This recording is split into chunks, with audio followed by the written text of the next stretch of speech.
সকালে ঘর ঝাড়ু না দিলে কি কোনো অমঙ্গল হয়? সকালবেলা নাকি পুরুষরা ঘুম থেকে ওঠার আগেই ঘর ঝাড়ু দিতে হয়। অজু করে সাবান ধরলে কি অজু থাকবে? মৃত ব্যক্তির জন্য দোয়া করার সুন্নাহ পদ্ধতি কি? বাজারে যে বিভিন্ন নামি দামি ব্র্যান্ডের বডি লোশন এবং ক্রিম পাওয়া যায়, সেগুলো কি অজু গোসল করার পর ব্যবহার করে নামাজ আদায় করা যাবে? মানুষ মারা গেলে মাইকিং করা জায়েজ আছে কিনা? অনেক সময় হাজব্যান্ডকে রাগ করে গজব দিয়ে ফেলি, পরে আফসোস লাগে, এতে কি গজব হাজব্যান্ডের উপরে পড়বে? নামাজে দাঁড়ানোর পর নাকি ডান পায়ের বুড়ো আঙ্গুল নাড়ানো যায় না, এটা কি সত্য? গরু ছাগলের বট খাওয়া কি জায়েজ? নামাজে আয়াতের অংশ পড়লে হবে কিনা যদি সূরা কাউসারের সমান হয়? ঘরে বিড়াল থাকলে নাকি নামাজ হয় না, এটা কি সত্য কথা? কোরআন ধরে ওয়াদা করার পর সে ওয়াদা ভঙ্গ করলে কি পরিণতি হতে পারে? আমি একজন দর্জি, মহিলাদের পোশাক তৈরি করি। আমি যদি কোনো মহিলাকে তার ইচ্ছা মতো ডিজাইন জামা বানিয়ে দেই আর সে যদি সেটা পরে বেগানা পুরুষের সামনে যায়, দেখি আমার পাপ হবে? তাহাজ্জুদ নামাজ কি ঘর অন্ধকার করে পড়তে হবে? এর কোনো ভিত্তি আছে কি? বাথটাবে গোসল করতে প্রয়োজন থেকে অতিরিক্ত পানি খরচ হয়, এটা গোসল করলে কি পানি অপচয়ের গুনাহ হবে? ওযু করার পর প্রাইভেট অর্গানে হাত স্পর্শ করলে কি ওযু ভেঙে যাবে? মহিলাদের সিজদা দেওয়ার নিয়মটা বলুন, আর সিজদা দেওয়ার সময় পেট উরুর সাথে লেগে থাকলে কি নামাজ হবে কিনা? তাসনিম আরা তাশফিয়া জানতে চেয়েছেন, ওযু করে সাবান ধরলে কি ওযু থাকবে? কোনো অসুবিধা নেই, সাবান ধরলে ওযু থাকবে। এমডি আরিফুল ইসলাম জানিয়েছেন, মৃত ব্যক্তির জন্য দোয়া করার সুন্নাহ পদ্ধতি কি? মৃত ব্যক্তির জন্য আল্লাহ তাআলার কাছে সাধারণভাবে দোয়া করবেন, আল্লাহ আপনি তাকে মাফ করুন, ক্ষমা করুন, ইস্তেগফার করবেন, কায়মন ওয়াক্যে আল্লাহর কাছে তার পক্ষ হয়ে সুপারিশ করবেন, ক্ষমা চাইবেন। এছাড়া বিশেষ কোনো পদ্ধতি নেই। একত্র হতে হবে, লোকজন জড়ো করতে হবে, হুজুরদেরকে নিয়ে আসতে হবে, এমন কোনো কথা কোরআন হাদিসে আমাদেরকে বলা হয়নি। এমডি সালাউদ্দিন সবুজ জানতে চেয়েছেন, মানুষ মারা গেলে মাইকিং করা জায়েজ আছে কিনা?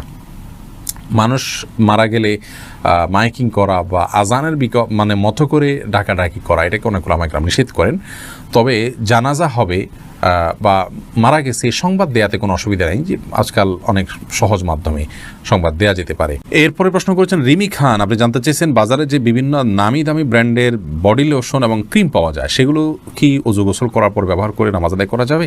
নামাজ হবে কিনা? জি, নামাজ হবে ইনশাআল্লাহ বিইذনিল্লাহ। উম্মে সালমা রিহা, আপনি ইউটিউব চ্যানেলে প্রশ্ন করেছেন, অনেক সময় হাজব্যান্ডকে রাগ করে গজব দিয়ে ফেলি, পরে আফসোস লাগে, এতে কি গজব হাজব্যান্ডের উপরে পড়বে? না বোন, এর কারণে হাজব্যান্ডের উপর গজব পড়বে না। কোরআন কারীমের আয়াত থেকে স্পষ্ট বোঝা যায় যে রাগের মাথায় যখন মানুষ এ ধরনের বদদোয়া দিয়ে ফেলে, আল্লাহ রাব্বুল আলামিন সেগুলোকে বাস্তবায়ন করেন না, এবং তবে এটি একটা অন্যায় কাজ। মুমিন কখনো কথায় কথা অভিসম্পাতকারী হতে পারে না। নবী করিম সাল্লাল্লাহু আলাইহি ওয়াসাল্লাম বলেছেন, ঈমানদার কখনো লাআন হয় না, লানত করবে, অভিসম্পাত করবে, বদদোয়া করবে কথায় কথা, এটি ঈমানদারের চরিত্র নয়। অতএব সবর এবং ধৈর্যের পরাকাষ্ঠা প্রদর্শন করতে হবে ভালো ঈমানদার হওয়ার জন্য। এসেছ রুবেল, আপনি জানতে চেয়েছেন, আইডি থেকে, নামাজে দাঁড়ানোর পর নাকি ডান পায়ের বুড়ো আঙ্গুল নাড়ানো যায় না, এটা কি সত্য? না, এরকম কোনো কথা আমাদের জানা নেই। প্রয়োজন হলে নাড়ানো যেতে পারে। যদি কেউ আল্লাহর ওয়াস্তে কিছু চায়, তাহলে কি দিতেই হবে? হুসাইন জানতে চেয়েছেন, জি, আল্লাহর ওয়াস্তে বা আল্লাহর নামে, আল্লাহর দোহাই দিয়ে কেউ চাইলে তাকে ফিরিয়ে দেওয়া উচিত নয়। যেসব নারীর সন্তান প্রসবের 40 দিনের পরেও রক্ত প্রবাহ বন্ধ না হয়, তারা কিভাবে বাদবন্দি করবেন?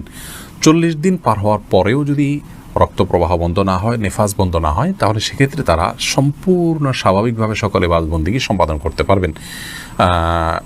সেখানে কোনো, আজকাল তো অনেক কিছু ব্যবস্থা রয়েছে যাতে করে ব্লাড যেখানে সেখানে না পড়ে, সে ব্যবস্থাপনা গ্রহণ করার পর তিনি এবাদতবন্দি স্বাভাবিক করতে পারবেন। 40 দিনের পরে আর তার ব্লিডিং হলেও তাকে নেফাসে আক্রান্ত বা এটাকে আপনার প্রসব পরবর্তী যে ব্লিডিং বলা হয়ে থাকে, সেটির মধ্যে গণ্য করা হবে না। নামাজে আয়াতের অংশ পড়লে হবে কিনা যদি সূরা কাউসারের সমান হয়? জি, অবশ্যই হয়ে যাবে। এটাতে যদি সূরা কাউসারের সমান হয়, ছোট 3 আয়াতও হয়ে যায়, ইনশাআল্লাহ সালাত হয়ে যাবে, অসুবিধা নেই। মোহাম্মদ মিজানুর রহমান জানতে চেয়েছেন, আপনি একটা আলোচনায় বলেছেন রাগের মাথায় তালাক বললেও তালাক কার্যকর হয়ে যায়, এটা দেখে আমার স্ত্রী আমাকে তালাক দিয়েছে, আপনার কথার কোরআন হাদিসের আলোকে ব্যাখ্যা চাই। নবী করিম সাল্লাল্লাহু আলাইহি ওয়াসাল্লাম বলেছেন, সালাতুন জিদ্দুহুন্না জিদ্দুন ওয়া হাজলুহুন্না জিদ্দুন, 3টি কাজ মানুষ সিরিয়াসলি করলে যা হয়, দুষ্টুমি করে করলেও তা হয়, এগুলো ঘটে যায়। তার মধ্যে থেকে একটি হলো তালাক। অতএব তালাকের এই বিষয়টি খুবই সিরিয়াস, এটা স্পর্শকাতর।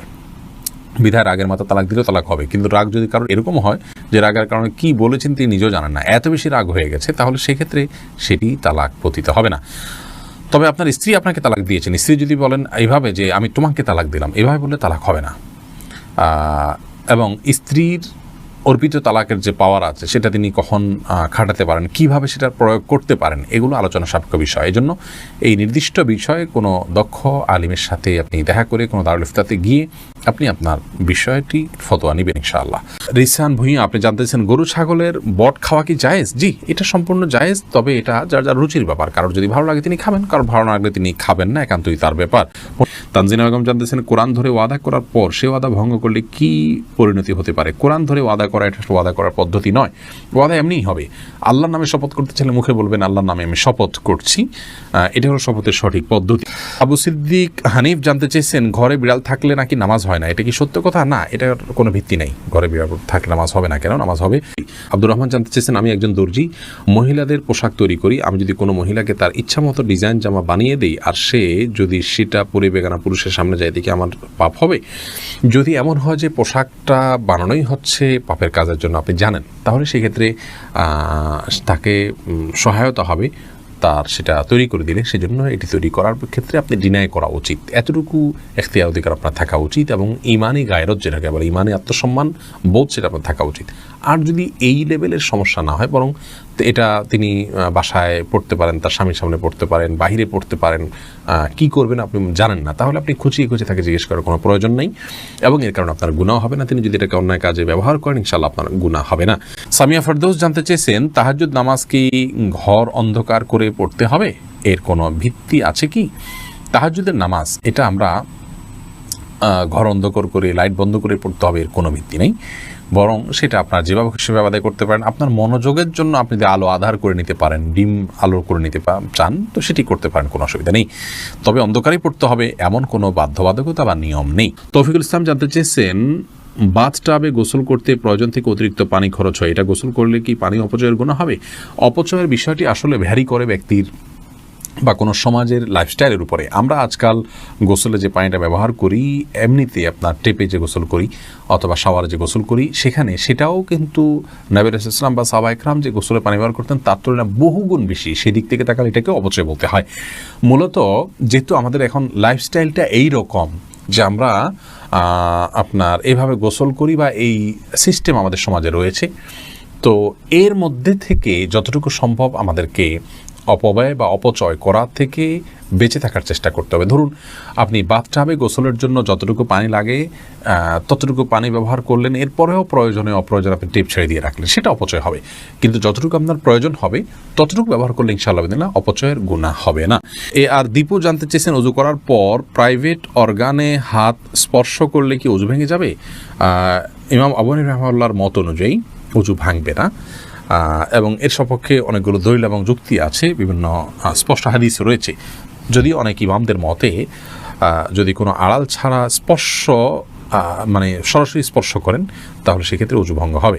সোনিয়া আক্তার জানতে চেয়েছেন মহিলাদের সিজদা দেওয়ার নিয়মটা বলুন, আর সিজদা দেওয়ার সময় পেট উরুর সাথে লেগে থাকলে কি নামাজ হবে কিনা? জি, নামাজ হবে। নামাজ হবে না, নারী পুরুষের সালাত নিয়ে যে মত পার্থক্য আছে এটাকে আমরা অনেক বড় করে দেখি, বিষয়টা এরকম বড় কিছু না।